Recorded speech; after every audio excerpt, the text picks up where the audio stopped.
I got to kick this thing off. Can I kick it off? 1, 2, 3, 4.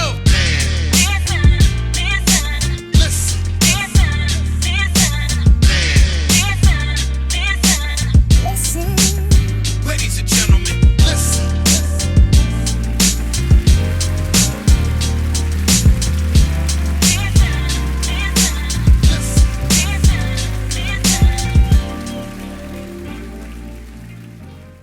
Conversate with Us Radio presents the Man Listen Show. We're the blackest radio show on the internet. We bring you our opinion on topics that affect the Black community in an effort to enlighten, enrich, and empower every brother and sister that falls under the sound of our voice. We operate on a no-hating frequency, so be prepared for us to keep it 100% real and 100% Black all the time. Please follow the show on Facebook and Instagram at Man Listen Show. Go to the YouTube, click that bell icon so you can be notified of upcoming episodes. Go to our link in the bio on Instagram so you can buy our hoodies, our books, everything that we got. And just make sure you tell everybody the blackest radio show on the internet, the Man Listen Show. I'm your host, Marv B. Let's bring the crew in. Shout out to C. So yeah, man, I feel like we ain't did a show in a while. Am I tripping or what? I mean, I think we did it right before we both started traveling, but like you just said, that's been kind of a while. It's been a few weeks. Yeah. Well, I think everybody on the show knows that the three of us are all alumni of the University of Missouri. And University of Missouri has been in the news lately for a lot of stuff. Mizzou has always been known as a racist institution, always. Always. On this show, we talked about the documentary that I produced and directed called The Standard.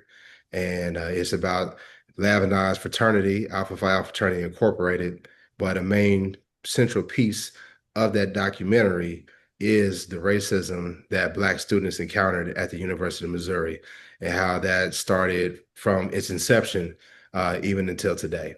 So this week, we found out that the University of Missouri decided to change the classification of several student organizations, primarily minority organizations, which includes the Legion of Black Collegians, which is important to us on this show because we talk about Black people topics, but it wasn't just a Black organization. They changed the classification of these organizations, which means that the funding that was normally allocated to these organizations now changes. So whereas they received money from one particular bucket, I'm putting it in the simplest form. Now they have to go into a bucket with several other organizations and try to get money from there. So that's a big blow to how these organizations are able to operate and how they're able to carry out their functions and the different activities that they want to do throughout the year. In addition to that, the Legion of Black Collegians, which is the Black student government at the University of Missouri, it is no longer being recognized as a student government. Now, the Legion of Black Collegians was founded by men of Alpha Phi Alpha, along with other students, but primarily men of Alpha Phi Alpha. A brother named Howard Taylor was the person that came up with the name. What we need is a Legion of Black Collegians. You can find that in my documentary as well, The Standard. And, it has been the source, the training ground for leadership for Black students at the University of Missouri-Columbia because we weren't really included. We weren't included in mainstream campus. So this was our opportunity to be involved, to be a part of campus, but to have our own organization, our own government, to be able to make sure that, Black people were represented fairly on campus. Well, now that's being taken away. Most people would attribute this to the attack on DEI organizations. And the university has stated that they had to make this move to make sure that they weren't put into jeopardy for future funding from the U.S. government. So obviously this has hit us, very hard because we have, ties to the university. We know people with children that are still at the university, right? We know students at the university. And so it's very concerning for us. And I've talked a lot, but I'm gonna let Lav and Erika talk about their feelings on when you heard the news about what happened at the University of Missouri. I'll jump in first. I mean, it's not surprising. We I think we talked about it before that was a possibility. Maybe not on the show, maybe just in our own personal groups and chats and things like that. But once they started getting rid of certain scholarships and certain different criteria for admission and things like that, we knew that was something that's coming, or was a strong possibility. Things like LBC, Legion of Black Collegians, was something that was going to be on the chopping block next. And so, not to say that it makes it any more, palatable, or because we knew it was coming, but it really is something that it just reinforces the need for us as Black people to be in the habit of funding on the financial aspect of the next up and coming generation. A lot of us come from situations where we weren't necessarily, we didn't have people that we knew that went to college before us, that went to that university, that were willing to or had the ability to give back and pour into us while we were at that university. So us all having gone there and knowing people, like we say, that go there, I think it's almost a challenge or incumbent on us to turn around and reach back to those kids who are still there, or kids particularly in the state of Missouri, because for some kids in state, I know a lot of times we like to say HBCUs are the answer, and other schools and that are more welcoming, but there's a lot of Black kids specifically in the state that's the state university, that's the flagship university, and there are, that's probably the best alternative for them for having a variety of majors and things like that in state. And so there are still going to be students that go there. So it's going to be important to us to support those students, I think. Yeah, that's the main thing I was thinking too. I think for the most part, we all know that this is kind of par for the course, especially when they started targeting the Black Culture Center. It was just inevitable that they were going to keep coming for everything else. But I think, like you said, it kind of made me think about my own personal accountability and how I'm doing my part to reach back and make sure that the students there have the same protections that really the people that came before us made sure that we had. So now it's like sometimes we forget that we're the grown-ups now, and we got to play the part that other people were able to play for us. So I definitely want to look more into the Black student alumni, making sure, obviously, my chapter there. We just had our reunion a few weeks ago, and so I was able to be back on campus for a while and meet some of the young ladies who are there. And I definitely want to continue to be more involved with my chapter there. So I do think that one of the things that this administration has done is reminded us that we got to look out for ourselves. We got to look out for each other, and we got to make sure that we're coming together, not just with words, but with actions and with funding too. Yeah, I knew that they were going to be targeting the Black Cultural Center. I'm surprised that they haven't went after it all the way.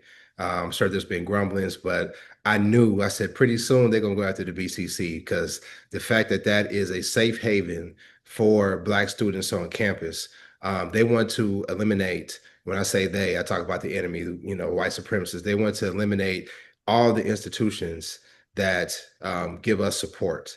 So when you look at the ability to go to the University of Missouri, Columbia, right? You look at the Black Culture Center, you look how that was a place where we used to go to, where we could study, we could fellowship. Yeah, they want to try to turn that into some sort of multicultural place for people or something different. They want to be able to take that away from us, right? With LBC, I'll be honest with you, maybe I was naive. I didn't see that one coming. I didn't see it coming, but I'm not surprised, because they're targeting fraternities, they're targeting sororities, and if you target the student-led government, having a student-led government, Black student-led government is important, but what it is a training ground, right? This is a training ground for future politicians, future business leaders. So if they could take that away, right, and they could say, oh, listen, this is another source of support that Black students have, then what do you say? Well, damn, I don't want to go to Mizzou. Why would I want to go to Mizzou? Why would I want to go to University of Missouri? They don't like Black people. And they saw that. They saw the decline in enrollment back in 2015, right? When they had the uprising, when the football team said, we're not going to play. unless the president steps down, and that was led by Men for Me and Last Fraternity, right? But it was not just us. I'm trying to pat ourselves on the back, but there's all kind of students, grad students that stood tall when it came to that, right?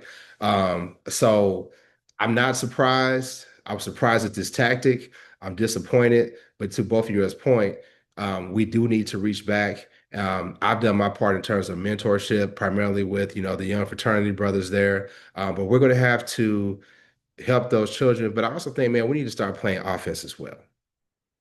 We need to start playing offense. One of our fraternity brothers told us, you know what, Black people don't sue enough. And I'm not a legal mind. Arika's the legal mind on the show, but I feel like there has to be a way under protection of law that we can call out how these organizations are being cited. We have some of the most brilliant legal minds that came out of Mizzou. There has to be a way for us to do that. I don't know how that's done because, like I said, I'm not an attorney. But the other piece, and this is what I'm going to do, I shouldn't even tilt my hand, but the Mizzou, it operates on tax dollars, it operates on government dollars, but there's also a lot of private corporate money that goes into Mizzou as well, right? That campus, the way it looks today, did not look the same way it did when we were there, right? There's been hella improvements, and that didn't come just from tax dollars, right? That came from corporate dollars that went into that school, corporate dollars that go into those sports teams. And we as Black people need to go back. I would say we're not like our ancestors, but some of that is in a bad way because our ancestors had some fight in them. And what we're doing right now is we just on the ropes and just taking these blows and say, oh, damn, they targeting us. They targeting us. But we got to get on offense when it comes to this thing. Yeah, I think one of the things I say is legally, the problem is that everything that we do right now is going up to Trump's Supreme Court. So it's kind of hard to get people motivated to fight these cases when they're going to the same people that is making the laws that are terrible in the first place. But I think that we need to do more coordination with places like the NAACP and local chapters and stuff like that. So if we start coordinating with other people more, I think it'll be easier for us to really have a bigger impact legally than if we just try to start doing it on our own. I think that's part of the problem. We need to work together more. We need to get a coalition together. We need to get more class action suits, things like that. Yeah, because we talked about that when we talked about, Jamal Bryant and the whole Target boycott, right? You had local organizers, then you had national organizers, and nobody was together. And to your point, Arika, collaboration is what we need. You can still do your own individual thing, right? You can, hey, listen, this is what's important to me. I want to be able to help young Black men at Mizzou. I want to, you may say, I want to help the young sisters at Mizzou, but when it comes down to helping Black people, we need to be able to collaborate. We got to put the egos aside, and we got to stop being scared. And I don't want to say just scared, but we have to stop this saying, Trump got his Supreme Court in, and they in charge of the House and the Senate. What can we do? Nah, man. No, we gotta be able to go on offense in some shape, form, or fashion.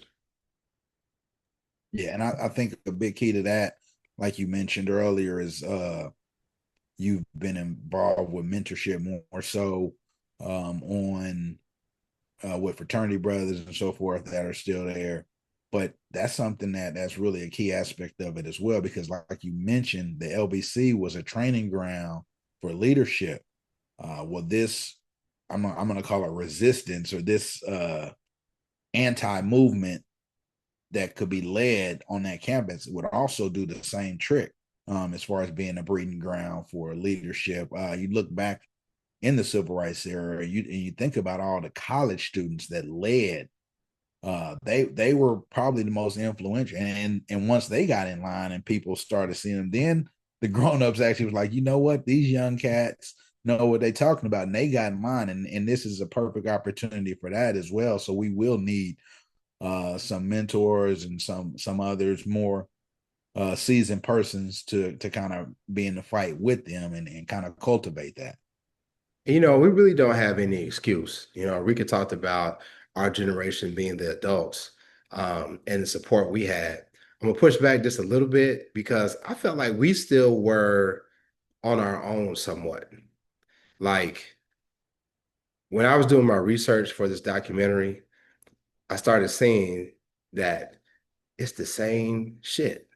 It's the same stuff from year to year. It may be just in a different little form, little fashion, but us being called the N word, the university neglecting us, all of those different things, man, that happened from time to time. But what we didn't have versus what the kids there now have, we didn't have the internet. The internet was in its early inception. So while we were learning to use it, the people that came before us, they didn't know how to, they couldn't just go on CNN. They couldn't just go on the local website for the news of St. Louis or Kansas City and see what was happening at Mizzou. There had to be a phone call made and say, hey, something's going on. And it may be one or two people to say, hey, let's come back and let's do something. Or they may come back from homecoming or for a game or whatever. Or if we had a reunion for your sorority or your fraternity, and then they come back with what's going on campus. Now we are in tune and endowed with everything that's happening on campus. So we really have no excuse. Yeah, but also sometimes people use social media to feel like they're involved in doing something because they like, comment, or share, and it stops there. Whereas back in the day, them phone calls used to have more depth to it. And so I think it may have had a bigger impact. So I think yes, and both are true.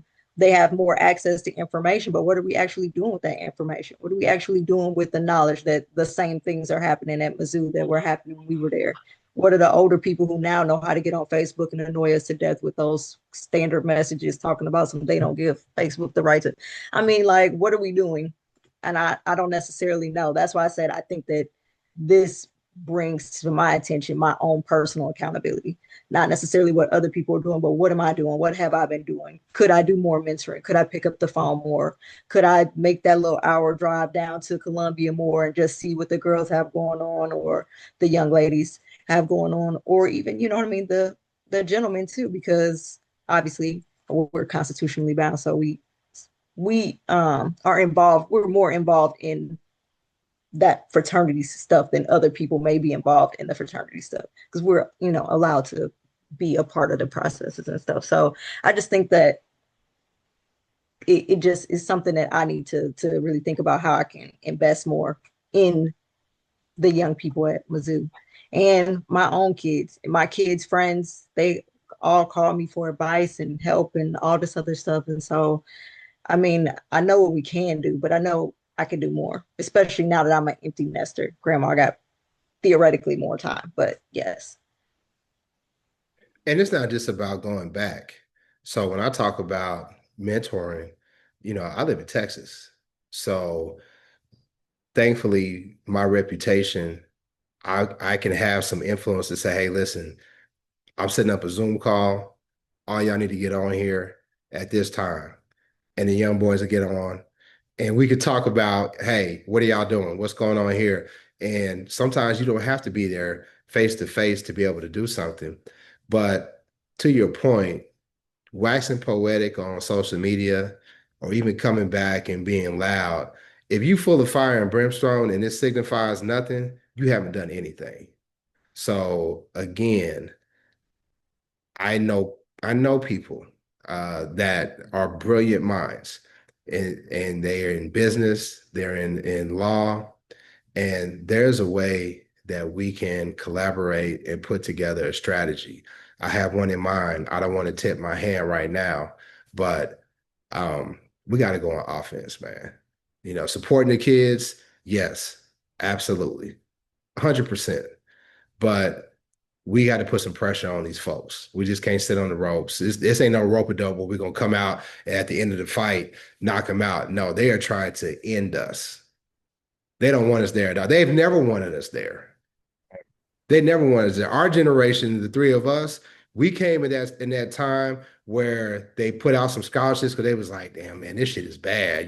People really Well, talking about opposite us. though. Yeah. It was the opposite. It was the federal funding issue too, because the federal government was like, essentially, you got all these black people in the state paying taxes to a public university, and you got 2% of your student body, when the whole state is like, 10, 12, whatever percent it was at the time, And something y'all got to wasn't be even, done. and y'all wasn't even supposed to be paying.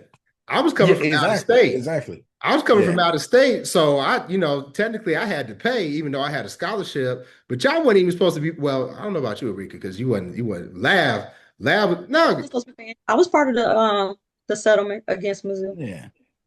wait a minute. But Yeah. you ain't from Missouri though. Yeah, my mom moved to Missouri Oh, okay. after I Oh, graduated, so oh, I wasn't in oh, state okay, okay. So, the second year. you know, at first you're like, no, I'm from Illinois. I ain't from Missouri, but now we I get am from Illinois. My people from Illinois, you Illinois all okay. day. But yes, my mom moved to Missouri after I graduated, so I was already gone. But it was my permanent residence after she moved. So Anyway, And it yeah, also, the black student from it, Missouri wasn't even supposed to be paying, so they was ripping us off with that right there, yeah, right? So we it came up in that also, generation where they was trying to correct, yep. the optics, and then you get all these black kids there and you mistreat them. You don't give them Mistreating. support. A lot of them Mm-mm. flunk out, right? And those of Mhm. us who was able to make it, we got to be worried about, walking on campus and having somebody call us the N-word or whatever, or have, bogus ass professors making it hard for us, just like they Right. were doing in the 50s and 60s and 70s and the 80s. Mm-hmm. You know what I'm Mm-hmm. saying? So go ahead, Lab. No, I was gonna say, and thinking back to that, and then like you say, thinking back to the documentary, it's not just Mizzou, it's just this I don't want to single out the state of Missouri, man. No, you It's can single just, it out. Yeah.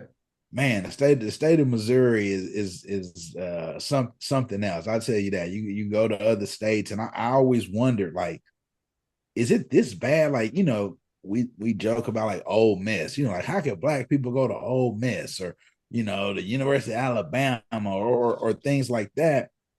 And I did some research just because I was interested, and it's kind of weird, man, the way Missouri is.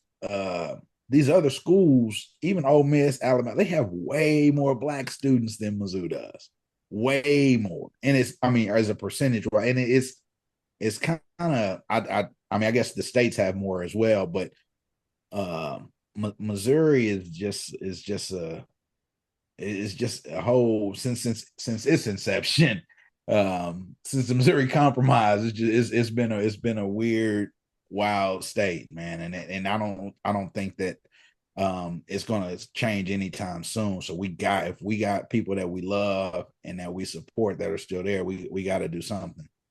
So, yeah. my pops grew up in Missouri, born and raised.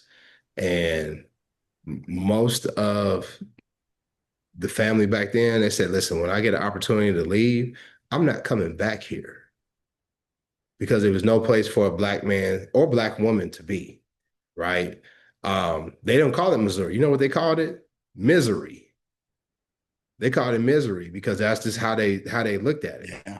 Mm-hmm. So it's always been. I mean, I'm not just saying this because I made it, but honestly, and I want to emphasize, yes, it's a story about Alpha Phi Alpha, but if you look at the documentary, you can see how the university has always been a racist institution. Yeah. Started off as a lily white institution, and they've done everything that they can to try to keep it that way. Everything that they can. So go check it out. You can look it up. Just Google the standard, and it'll come up. We'll have it in the link in the bio on the show and everything. But if you want to have a really good understanding of how racism has prevailed at the University of Missouri, this isn't nothing new. This isn't nothing new for us. This ain't nothing new. But I think it's time that we really take a stand, because, like I said, they want to erase. They play the long game. They play the long game. So when they say, hey, listen, there really isn't a comparable university in the state of Missouri Mm-mm. for students. Yeah. Mizzou, it's called the directional. There's other universities you can go to, absolutely. Mm-hmm. But in terms of a flagship university, there's nowhere else for you to go. Right. You can go down to It's Rolla if you want to be an engineer, right? You got UMKC, you got UMSL, you got some of the private schools, some of the directional, we call them the directional schools like Northwest, Southeast. I think they go by different names now, whatever, you Yeah. know. Truman State's Northwest. Oh, Yeah, no, but no, Northeast, back in the, Northeast, yeah, Northeast, right. Northeast. So yes, but there's nothing like that flagship university and the benefits that you get from going, from networking, for the development of being on a campus like the University of Missouri. There's nothing comparable to that in Missouri, in my personal opinion. Yeah. I And mean, WashU and SLU are hard to get into, so but again, those are private schools, so private Yeah, schools, private right? schools, Yeah. though. So that's why I'm not even. Yeah. That's why I'm not That's considering exactly it. public schools. Yeah, Also, I read this and I don't know how true it is. I mean, I haven't looked into it, but they said that LBC was the first Black student government at any university in the any PWI in the country. I don't doubt it. I saw that too. I didn't know. I didn't want to put my hand on because I was like, I don't know Yeah, how that's what I said. true That's it what I read. I is don't. or Yeah, whatever. Because people like to claim stuff, right? yeah, But I don't doubt it.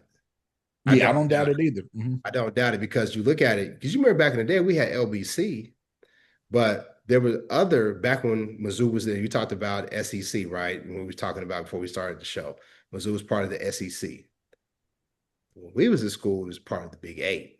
Yeah, Big 8, Big 12. Yeah, But probably not Rika. Rika probably came in Big 12, but I know me and yeah. I know me for sure. And My freshman year was the first year of Big 12. your freshman year was? So Yeah, mine was Big Eight.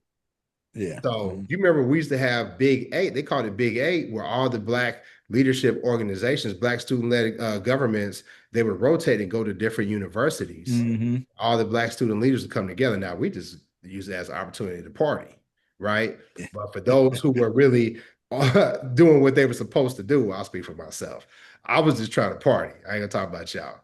Well, I'm gonna talk about Lab too, because Lab was trying to party too. You know what I'm saying? Arika's the Doogie House. But that networking, really, that collaboration, you was like, oh man, I know her. I remember her from Big Eight. I remember him from Big Eight or whatever. Then it turned into Big 12. I don't even know if they even have it anymore. Right. I don't even know if they have that anymore. So that's what I'm just trying to drive home the point. I know I'm rambling. I'm trying to drive home the point how this is a targeted attack on institutions that are going to protect us going forward. Because if you take away the future leaders and their ability to be honed and developed in the future, we don't have anybody that could fight. We talk about how the kids now, they get the information from TikTok and 60-minute clips. They don't have an attention span, and how cooked we are because this generation don't want to do any research, any fact-based research. Now you got the kids that are actually being trained how to do fact-based research, to critically think. And if you make it harder for them to get that development, then what do you have? Yeah. I mean, obviously they have a plan and the plan is going accordingly. So, I mean, I think like you said, we're the only ones who are just sitting back reacting instead of being proactive. So something definitely has to change. Yeah, for sure, for sure.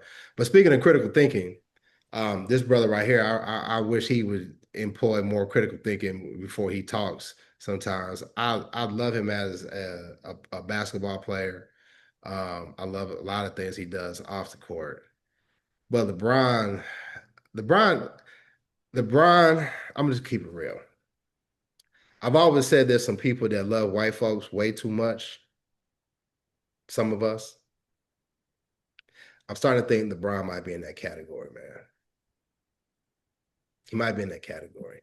I'm gonna tell you why I say that. So LeBron been under some heat because he went on this golf YouTube show. I think the guy's name is Bob Does, right? So LeBron was on the golf course with these guys, bunch of white dudes, and they were talking about something like him being 41 and being on the road, and he expressed like his disdain for going to Milwaukee and to Memphis. Right. He's like, I hate going to Memphis and this moving to Nashville. You got NASCAR there, you got all this there. And you got these white boys like, well, I don't think LeBron would want to play for the Grizzlies anymore. And a lot of people had a problem with that because Memphis is a predominantly Black city. Yeah. And the NBA Yep. and the revenue that the NBA team brings into the city is very important to this black ran city. So people took umbrage to LeBron yucking it up with these white boys on the golf course, talking about how bad Memphis sucks. Now, I already know one person on the show is going to talk about how much they hate Memphis as well. They've said it plenty of times. I'll let them out themselves. But I will say that that person is not alone. And there's several people that say, like, I can't stand Memphis. But I'm going to ask the question, was LeBron out of line? I mean, it's like UNC used to say, just be quiet. Yeah. Just be quiet. Because I mean, if you don't like Memphis, just don't go. Don't do Memphis in May. Don't, you know what I mean? You're going there and making money. So if you don't like it there, just don't go. But there are lots of people who love it there. And there's lots of culture there, culture that needs to be preserved. And like you said, that revenue coming into the city is very important to preserving that culture. And even in Milwaukee, like I have family there. So I know firsthand a lot of people who've worked for, maybe not necessarily the NBA, but they work for the sports teams, especially when they're younger. And if we stop having employment opportunities for these young men, what do you think is going to happen to the city? It's going to get worse. That's the last thing I want to see. So I Yeah, think that he should just. and I got to say this, man. People are focusing on Memphis, but he did say Milwaukee as well, right? And Milwaukee is a god awful city. The state of Wisconsin. Now you do the research. The state of Wisconsin is the worst state for black people in the U.S. in terms of talking about the quality of life, the number of black people incarcerated in the state of Wisconsin. It's documented. The state of Wisconsin is awful. It's an awful state for black people, right? Memphis definitely has its challenges with poverty and with crime, infrastructure, however you want to frame it. But my problem with LeBron is that's not a conversation. You are old enough. You talking about I'm 41, right? You're old enough to know that there's certain things that you really shouldn't be talking about with these white boys. Yeah. And he continues to make this mistake. As much as I love LeBron, I remember how he was on stage with Justin Timberlake. I can't stand Justin Timberlake for what he did to Janet. He from Memphis. Fuck Justin Timberlake. Right. I know I don't like to curse on the show, but fuck Justin Timberlake. That tracks. We love Janet, right? Yes, LeBron on stage, just my brother dancing and all this old stuff, right? Then you got beef with Stephen A. Smith. I don't have a problem with that because Stephen A. Smith deserves all the fire that he gets, right? Because he we know about Stephen A. But then you go on Pat McAfee show, another goofy white boy, to talk about Stephen A. Now I don't know about y'all. I'll talk about black people, but I ain't gonna talk about black people in front of white people. And I don't know why they show, yeah. And not to go on a show. Like Yeah. you could have went on any show. I understand a podcast ain't ESPN, but you are LeBron James. Yeah. You LeBron James. You could have went on the Breakfast Club, even though I don't really fool with them. You could have used your influence to go anywhere because he don't really do interviews like that. No. Mm-hmm. Same thing with your boy. We ain't gonna go there, but with Jay-Z, you doing an interview with GQ when you could have did it, with a black media. But I ain't gonna touch Jay-Z because I know how y'all feel about him, right? Mm-hmm. So like LeBron continually to making these mistakes. I'm not ready to just say he's a sellout or anything, but you got to tighten it up. You got to tighten it up because your influence is too important, and you have to be at a point at 41. You keep saying I'm 41. Well, at 41 comes knowledge and wisdom. Knowledge, yeah. Good. And he's one of those people that I think he knows he shouldn't have done it, but he's gonna double down on it though.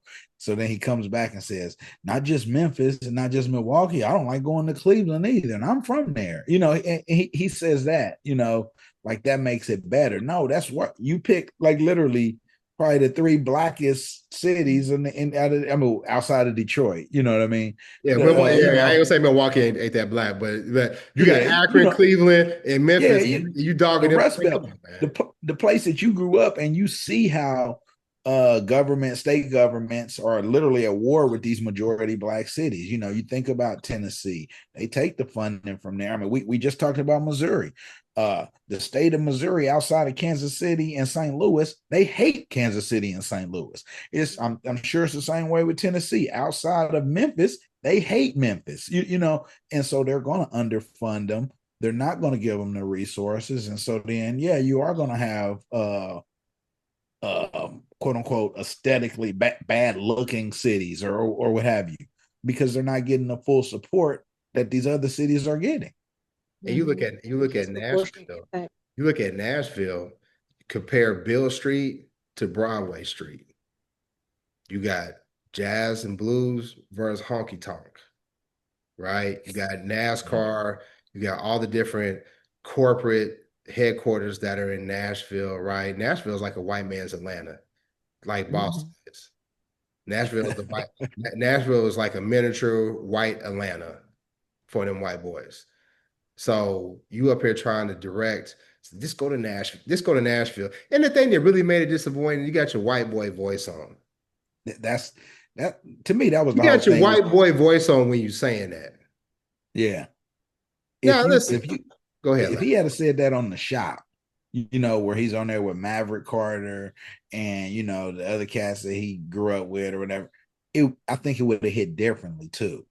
But like you said, he's on the golf course, which LeBron just started playing golf 2 months ago, over this past summer with these white kids. These are young kids. You know what I mean? They're not even like well established. So they're doing everything for clickbaits and they're trying to get you and you fell right into it.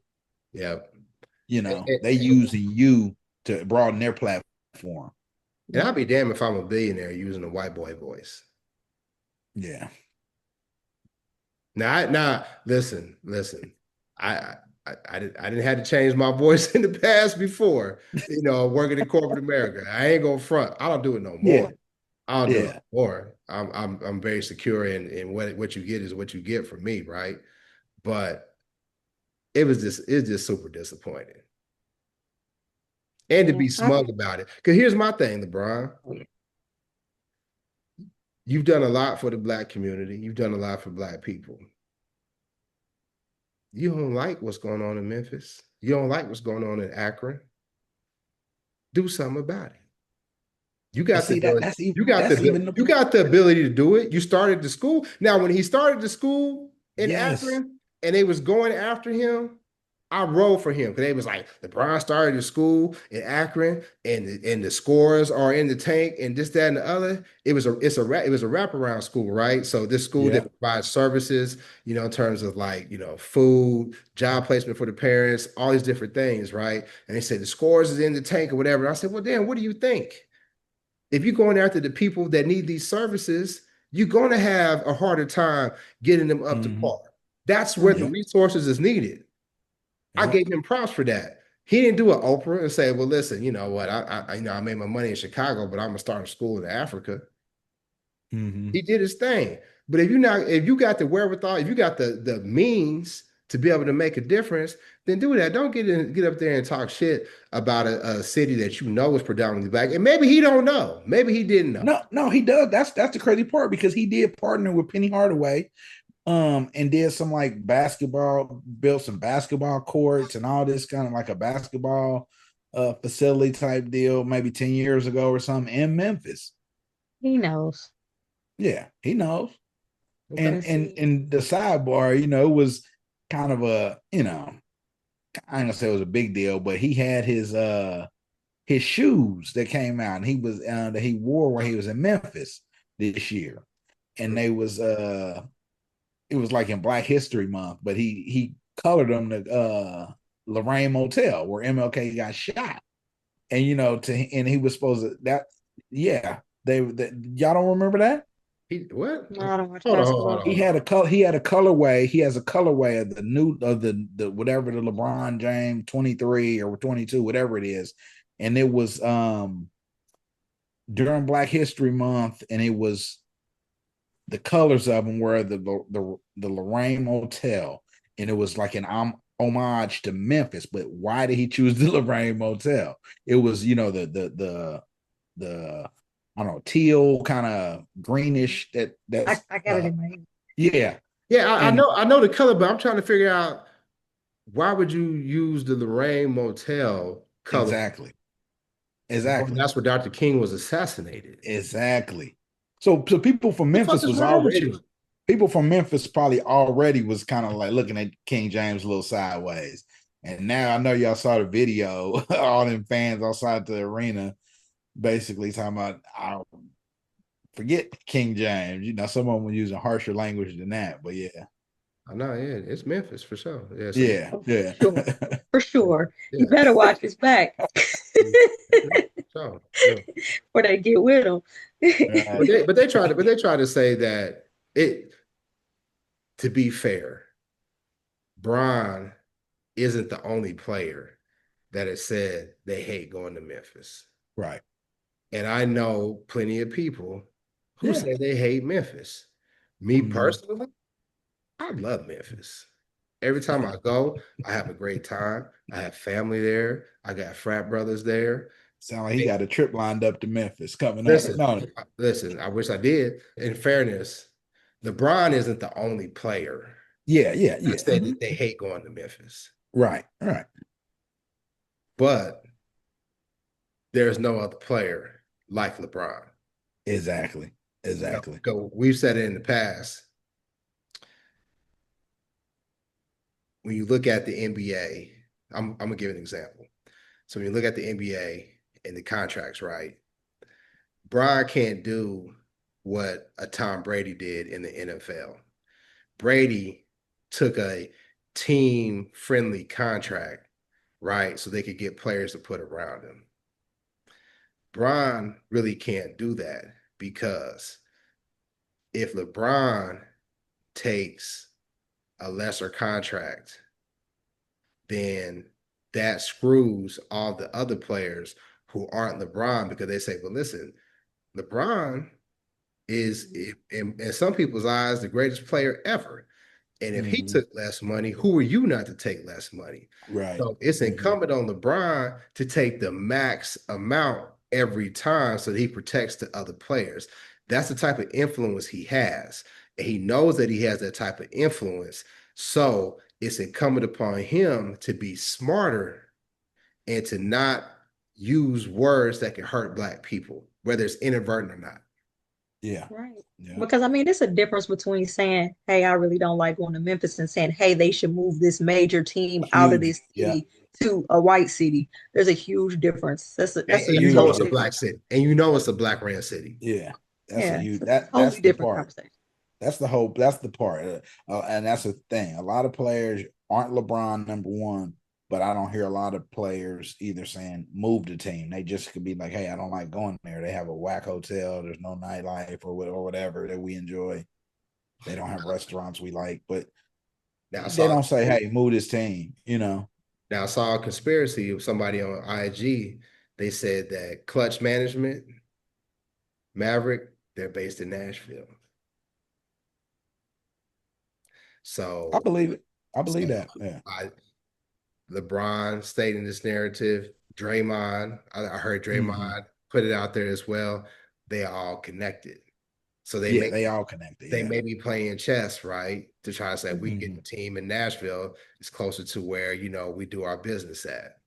I don't know how true that is. I don't know if them cats is thinking on that level. I think it's just more so people got to be smarter with their influence. For example, before we wrap up the show, I saw the Sisters on Point, Jackie Reed. There was a picture going out with Boyz II Men and Mike Johnson, representing Mike Johnson, right? So Boyz II Men were with this dude, this MAGA dude. So people was like, "Oh, Boys and Men MAGA, Boys and Men MAGA." She did deeper Speaker of the research. House, Mike Johnson. Yes, Boys Okay, and I Men haven't took seen a it to be picture honest. with the Speaker of the House, Mike Johnson, MAGA. So people say, Boys and Men MAGA. Now, the backstory was this: Boys to Men were lobbying for artists for them to get paid off the songs that are played on the radio. Because the songs that are played on the radio, the people that get paid are the labels and the people that wrote the music. The actual artists don't get paid off record spins. So Boys to Men went there representing a multitude of artists, black and white, to try to get legislation put into place for the artists. Nothing wrong with that. You have to talk to both sides. That's the way politics work, right? It should. What you don't have to do is take the picture. Yeah. Because what happened, Mike Johnson posted a picture. I had a real good time hosting Boys to Men. They taking a picture of Wanye with his creepy ass. Shout out to Brandy. Wanye got his hand on Mike Johnson, right? You don't have to take the picture because you have to know how it could be manipulated. I know there's certain artists that if there's, certain male artists, if there's a fan that is too flamboyant, they won't take the picture, right? Because they don't want it to be manipulated to create a narrative like, oh, well, I don't want people to say whatever about me. So at this age, because Boys and Men are older than us, or they might be the same age. They older. Just a little bit. They ain't that much older. No, I would say considerably. Probably five, at least 5 years. You think so? Yeah. Let's look it up. They probably in their early 50s. What do you That's say? 5 years. Let's say. I bet they How all much you give? they How all much you give them, Marika? I'm gonna Google it. I say they Over 55. under. I'm gonna say over 50. They 50, they're definitely over 50, but they I'm 55. gonna say 52, 53. I mean, 5 years older than me is not the same as 5 years older than y'all. So I'm gonna say 52. I'm gonna say 52. Let's see. Let's see what Chat GPT has to say. because Yeah. 5 years older than me is not 50. Hey man, fuck you and your young ass. You know what I'm saying? That came out wrong. You said That 5 years older than me. That came- still ain't 50. It Yeah, will be exactly. 50 after October, but for now, 5 years won't be enough to answer the question. Even you're get trying to answer 50, here. yeah. Are they over 50? Yes, they're Yeah, for more than sure. 5 years older than me for sure. Yeah, I know they weren't that much older. Nathan is 53, Wanye 52, Sean 52. Okay. Like 3 years. I was I knew they weren't that 55. much older. Yeah. I know. At any rate, they're old enough to know better. They're old Yeah. enough to know how your influence and your image can be used against you if you allow it to be. Right? Yeah, So you but gotta see take- that's the slippery slope though you talk about though. It's just like you got to talk to both sides. And so when you go to Capitol, they that's what they do. The people that lobby, they take pictures with the people. I mean, so They do. you playing the game, or you're not playing the game. I mean, it's one or the other. There's no I'm gonna play it. I'm gonna keep one foot in and one foot out. You either in or you out. Well, that's When because you- if you start slighting people, they're not going to work with That's you. what I'm saying. Exactly. Because those are the people that ultimately that's what a lobbyist, that those are the people you gotta ingratiate yourself. You get in good graces with these people to get your agenda passed. And if that means taking a picture, then you're gonna take a picture. If you're not gonna take a picture, you might as well not even go lobby. Nope.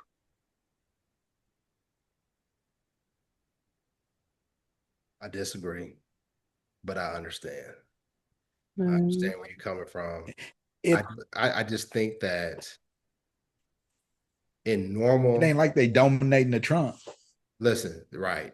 Shout out to Chili. I think pre-MAGA, you could do that. Pre-MAGA, you could do that. But now, because I was going to say in normal times, I don't think Black people have ever lived in normal times. So I'm going to say pre-MAGA, you probably could do that. But now the stakes are so high that you can't leave anything to chance. And we've talked about this whole show. These folks are strategic, they are nefarious, and they're manipulative. And Mike Johnson knew what he was doing when he said, "Hey, I had a great time hosting Boys and Men." He don't give a shit if they get paid off the radio. they are a shield to be like, look, I'm not racist. Look, I got these darkies in my that sing in my office. That's what he was using that for. And they got to be smart enough, in my personal opinion, to not allow themselves to be used that way or their image to be used that way. Artists do it all the time. They protect their image. They protect their likeness all the time. They know when they don't want to take pictures. They know when they don't want to be associated with something because how it's going to impact their brand. This ain't nothing different. Politicians don't do that though. Yeah. And again, if you're right, if you going, then you going. You're getting the full experience. In for a penny, in for a pound. Yeah. So if you say don't do it, then you're right. Don't even go lobby. Have somebody else go do it if you're not willing to do or it. just be like, hey man, listen, we here to work. We're not here taking pictures. So we ain't taking pictures with you. We ain't taking pictures with Hakeem Jeffries or anybody else. They probably took the picture beforehand. Like, hey, you got to take this picture if you want to be heard. That's crazy too. Extortion. I couldn't be a politician. But listen, Bron, do better. I still love you, man, but you got to do better. To the Black young men and women at Mizzou, stay strong. We got your back. We'll be there to support you in any way possible, whether it be through our funds, financially, emotionally, even with our presence. We're going to be there. But it's time for us to get on the offense, Black people. It's time for us to get on the offense. We can't just stay on the ropes. You got to fight back. What did Roy Jones? I'm a boxing fan. I promise I'm gonna wrap it up. Roy, the great Roy Jones. He's a boxing coach now, and his fighter was out there, and he said, "Hey man," he said, "he's bitching you out right now. That's what he's doing. So either you gonna fight or you gonna quit. But he's bitching you out right now. And right now, Black people, they bitching us out. So either we gonna fight or we gonna quit." I think we talked about it enough. Make sure you go to our Facebook and Instagram at Man Listen Show. Make sure you subscribe to the show and let everybody know about the Blackest Radio Show on the internet. And we'll holler you next time. Peace. Shout out to C.